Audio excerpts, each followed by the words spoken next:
నువ్వు ఎంత సంపాదించుకో నీ ఇష్టము. నాకు సమయం ఇవ్వకుండా, నాకు లోపడకుండా, నా మాట వినకుండా, నన్ను పట్టించకుండా నేను నీ చిత్తానుసారంగా నువ్వు వెళ్తున్నావు కదా. ఎంత సంపాదించుకో, ఎంత కూడబెట్టుకో, కానీ అందులో ఒక్క రూపాయి నువ్వు అనుభవించవు.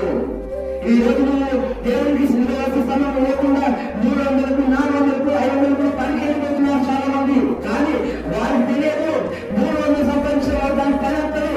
3,000 ఖర్చు నాకు తెలియదు. 500కు దేవునికి సమయం లేకుండా 500 కోసం వెళ్తున్న వారిని తెలియదు. వారు దానివల్ల 10 రెట్లు పెట్టడానికి తెలియదు. ఒకరు లోకమంతా సంపాదించుకుని తన ప్రాణాన్ని పోగొట్టుకునే వారికి ఏమి ప్రయోజనం లేదు.